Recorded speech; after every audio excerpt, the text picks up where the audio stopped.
Tipe negara timur kuno. Tipe negara timur kuno adalah bersifat tirani, monarki, dan teokratis, yaitu raja berkuasa penuh atas segala keputusan atau aturan-aturan yang berlaku di kerajaannya tanpa adanya pertentangan dari masyarakat. Penguasa atau raja ini dapat berbuat sesuatu sesuai kewenangannya. Raja kemudian juga dianggap sebagai dewa oleh masyarakatnya. Kekuasaan raja ini bersifat absolut, turun-temurun, dan kepemimpinan raja bertahan sampai seumur hidup. Jika dilihat dari sudut kekuasaan, maka negara timur kuno adalah absolut, yaitu pemerintahan oleh raja-raja yang berkuasa secara sewenang-wenang. Tetapi dalam kenyataannya, 3 raja-raja negara timur kuno justru bertanggung jawab atas segala keburukan dan kebaikan rakyatnya. Hal ini berbeda dengan ajaran negara barat dengan istilah "The king can do not wrong", yang artinya bahwa raja itu tidak bisa berbuat salah. Berdasarkan pandangan-pandangan di atas, maka tipe negara timur kuno mempunyai ciri-ciri sebagai berikut. Yang pertama, bersifat teokratis atau keagamaan, di mana suatu pemerintahan yang berdasarkan keagamaan, biasanya kepala negaranya akan dianggap sebagai dewa. Yang kedua, bersifat absolut atau despotisme, di mana seluruh keputusan raja harus mutlak dijalankan dan di sini pemerintahan tidak disokong oleh rakyat ataupun golongannya.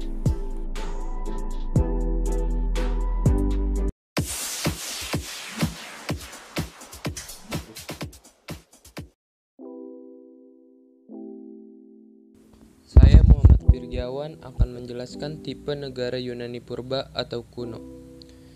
Dalam memahami negara Yunani kuno ini, kita harus memvisualisasikan pikiran kita tidak melihat negara seperti bentuk sekarang, akan tetapi negara kecil yang dikelilingi oleh benteng atau tembok-tembok dari luar untuk memblok serangan musuh dari luar. Negara Yunani kuno mempunyai tipe sebagai negara kota atau polis. Penduduknya sedikit jumlahnya dan pemerintahnya demokratis. Negara-negara kota ini misalnya Athena, Sparta, dan yang lainnya. Yang penting dari tipe negara kota ini adalah susunan pemerintahnya. Rakyat langsung ikut serta dalam pemerintahan, dan pemerintahan ini merupakan pemerintahan demokrasi langsung. Untuk melaksanakan demokrasi langsung itu, rakyat harus memiliki pengetahuan yang cukup. Jadi tidak semua rakyat yang ada di Yunani pada saat itu memiliki hak dalam menentukan suaranya. Akan tetapi orang-orang yang memiliki pengetahuan yang cukup seperti itu. Dan dari sinilah istilah asal ensiklopedia yang artinya lingkaran pengetahuan atau pengetahuan umum itu diajarkan kepada rakyat agar rakyat dapat ikut serta dalam pemerintahan. Pemerintahan itu diselenggarakan dengan mengumpulkan rakyat di satu tempat yang disebut eklesia. Dalam rapat itu dikemukakan kebijaksanaan pemerintah, kesulitan-kesulitan yang dihadapi pemerintah untuk dipecahkan bersama, mengadakan perbaikan-perbaikan yang perlu diselenggarakan bersama. Dengan demikian, rakyat dapat ikut serta dalam pembentukan pemerintahan karena ia ikut serta memecahkan kesulitan-kesulitan yang dialami oleh pemerintah. Pada zaman Yunani kuno, sudah ada beberapa ahli pikir yang terkenal seperti Sokrates, Plato, dan Aristoteles. Jika Sokrates guru dari Plato, maka Aristoteles adalah muridnya. Yang pertama kita akan membahas dari Sokrates. Sokrates adalah tokoh yang memperkenalkan istilah teoria sebagai pengetahuan.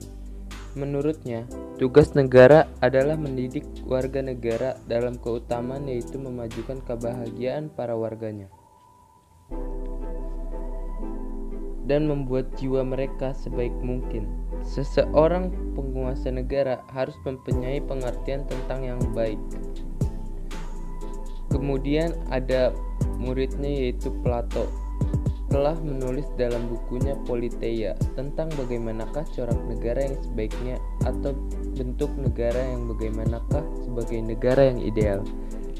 Perlu diterangkan bahwa ilmu negara pada zaman Plato merupakan cakupan dari seluruh kehidupan yang meliputi polis atau negara kota. Dalam hidupnya, Plato juga membangun sekolah yang diberikan nama Akademia, yaitu tempat bertukar pikiran antara warga Yunani dan bertukar gagasan. Salah satunya yang menempuh pendidikan di dalam Akademia yaitu Aristoteles. Aristoteles kita kenal dengan penglihatannya, yaitu melihat negara dengan lebih real. Dalam menyiapkan bukunya yang berjudul Politektika, ia mengadakan penyelidikan terlebih dahulu terhadap 158 konstitusi-konstitusi yang berlaku dalam polis-polis di Yunani. Aristoteles pun mempunyai gagasan tentang bentuk sempurna dan bentuk kemerosotan negara. Yang pertama yaitu ada monarki, dan bentuk kemerosotannya yaitu tirani. Yang kedua aristokrasi, dan bentuk kemerosotannya yaitu oligarki. Yang ketiga yaitu politeia, dan bentuk kemerosotannya adalah demokrasi.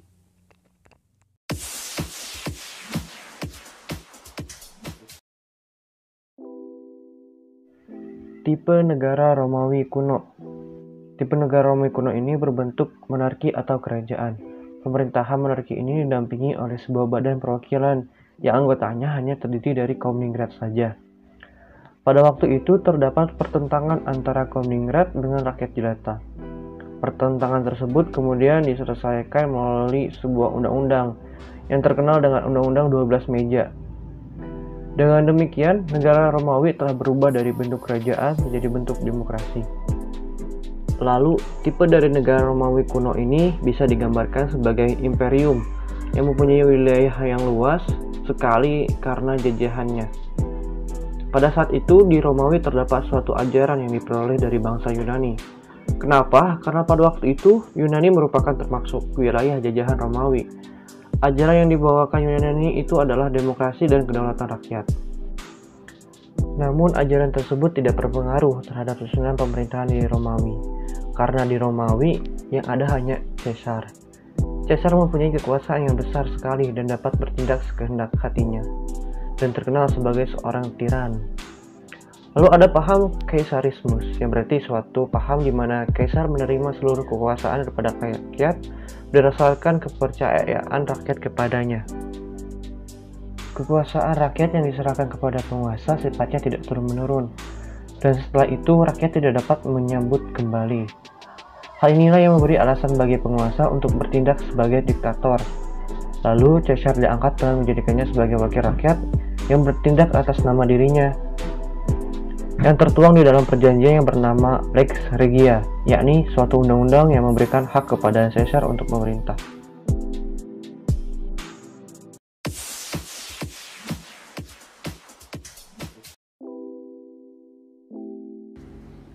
Tipe negara abad pertengahan ialah feudalostis, berdasarkan hak perseorangan yang mutlak. Merupakan abad setelah jatuhnya Imperium Romawi, yang sejalan dengan runtuhnya ketatanegaraan, sehingga kekuasaan agama Kristen semakin berkembang. Tipe negara dapat dibagi sesuai dengan ciri pokok yang dominan dari suatu negara dalam sejarah. Ada bentuk atau tipe negara, yaitu merupakan batas antara peninjauan secara sosiologis dan peninjauan secara yuridis. Mengenai negara, peninjauan secara sosiologis negara ini dilihat secara keseluruhan atau genzit, tanpa melihat strukturnya. Sedangkan secara yuridis, jika negara atau peninjauannya dilihat dari strukturnya. Berikut ciri-ciri abad pertengahan, yaitu ada yang pertama ada skrulalisme, yaitu adanya pertentangan antara golongan negarawan dan gerejawan. Lalu yang kedua ada Studenstaat, adanya lapisan-lapisan dalam masyarakat yang akhirnya menimbulkan pertentangan juga. Lalu yang ketiga ada dualistis, yaitu adanya pertentangan antara penguasa dengan yang dikuasai dan golongan negarawan dan golongan gereja. Lalu yang ketiga ada feodalisme, yaitu adanya pertentangan antara pemilik tanah dengan penyewa tanah. Lalu negara-negara pada abad pertengahan sudah merupakan country state yang sifatnya mendua. Dualisme itu disebabkan oleh karena adanya dua macam hak yang menjadi dasar bagi terbentuknya negara, yaitu yang pertama ada hak raja untuk memerintah, yaitu disebut dengan rex. Yang kedua ada hak rakyat yang disebut dengan regnum.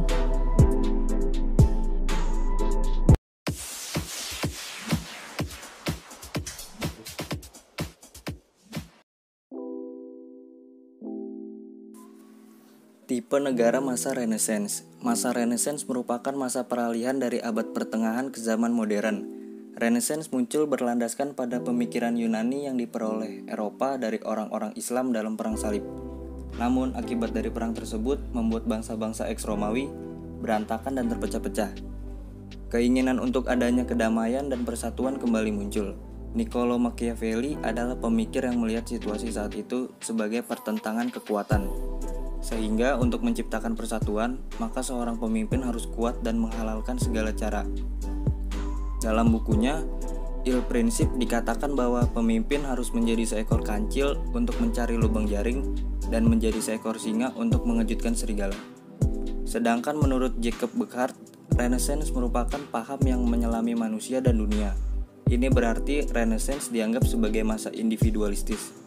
Maka kemajuan dan pembebasan dari berbagai ikatan dan kewajiban lama subjek manusia, pribadi menuntut akan hak-haknya. Burckhardt juga menganggap bahwa pada hakikatnya, Renaissance tiada lain adalah kebudayaan purba bangsa Yunani dan Romawi yang dihidupkan kembali dan dipandang sebagai contoh mulia oleh anak zamannya. Perkembangan masa Renaissance terjadi di seluruh wilayah daratan Eropa pada tiap-tiap negara di abad ke-15 sampai abad ke-16. Adapun tokoh-tokohnya adalah yang pertama Jean Bodin dan yang kedua adalah Niccolo Machiavelli.